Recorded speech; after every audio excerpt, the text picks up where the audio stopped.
terbanyak dikunjungi turis penggemar wisata budaya jenis ini. Nah, khusus untuk kasus Indonesia, kajian tentang hal ini belum banyak dilakukan sekarang. Sebagai perbandingan, di sini dapat dirujuk penelitian di negara maju seperti Kanada, Amerika Serikat, Belanda, negara-negara Eropa lainnya, negara-negara yang sudah berkembang, dengan asumsi bahwa terdapat perbedaan tipe produk pariwisata budaya yang tersedia di berbagai destinasi di seluruh dunia. Nah, menurut Silverback, terdapat setidaknya 7 tipologi wisatawan budaya ini untuk jenis yang ini. Yang pertama, mereka membelanjakan uang mereka lebih banyak ketika berwisata. Nah, pembelanjaan yang besar ini terkait dengan minat yang tinggi terhadap produk berkualitas dan unik. Ini dapat dilihat misalnya ketika wisatawan penikmat atraksi budaya ini mengunjungi pertunjukan seni atau atraksi-atraksi spesial sejenis.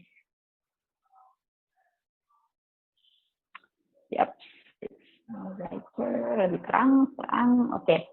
Nah, yang kedua, mereka menghabiskan waktu lebih lama di lokasi wisata yang dikunjungi.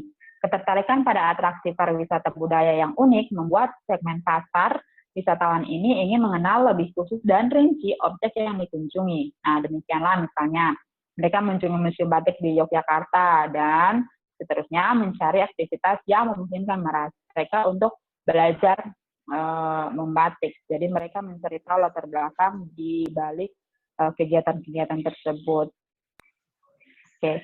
Ketiga, mereka lebih menyukai tinggal atau menginap di hotel atau motel. Nah, pilihan pada akomodasi ini terutama terjadi pada segmen pasar wisatawan berusia lanjut dengan alasan untuk lebih praktis.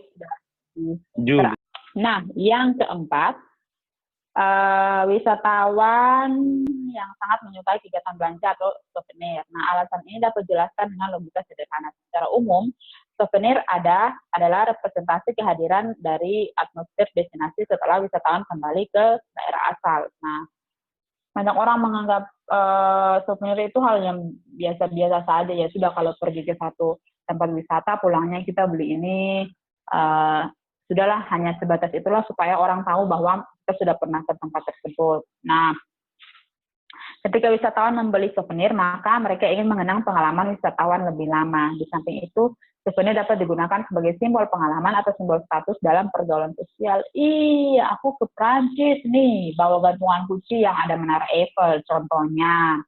Nah, yang berikut, lebih banyak kaum perempuan daripada laki-laki. Ketertarikan pada budaya yang berbeda semakin menonjol di kalangan perempuan.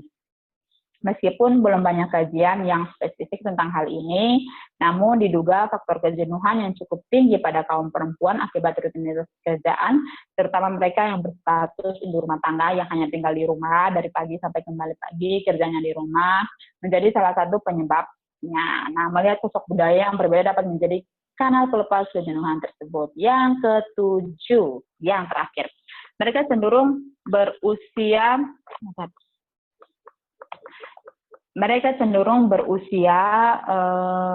agak tua. Objek wisata budaya terutama yang berbasis memori masa lampau, contohnya seperti museum, memandang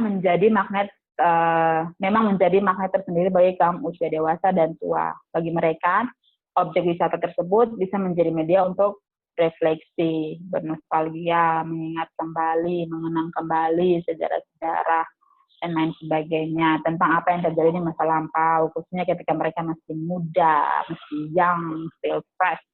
Nah, ingatan tersebut memberikan kepuasan tersendiri yang difasilitasi oleh pariwisata budaya. Jadi lewat pariwisata budaya ini, wisatawan jenis ini, pariwisata budayanya menjadi jembatan antara memori masa lalu dan memori masa kini.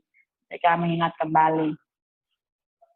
Nah, pandangan Silverberg tadi memberikan gambaran bahwa tipologi pariwisata budaya hampir sama dengan tipologi wisatawan minat khusus, sebagaimana digambarkan oleh sejumlah ahli lain. Nah, perbedaan-perbedaan tipologi tersebut masih dapat dikaji berdasarkan destinasi yang dikunjungi ataupun karakteristik geografi, demografi, sosial, dan ekonomi dasar wisatawan.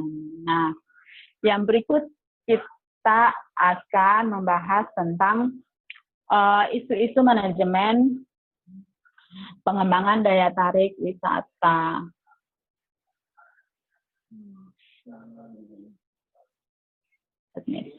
Oke. Halo semua, masih dengar? Masih, Ibu. Oke, sip. Kita lanjut. Nah, yang berikut kita akan membahas tentang isu-isu manajemen pengembangan daya tarik wisata. Dengar Ibu suara jelas kok? Jelas, Dengar, Bu. Ibu. Jelas Ibu. Oke, mantap.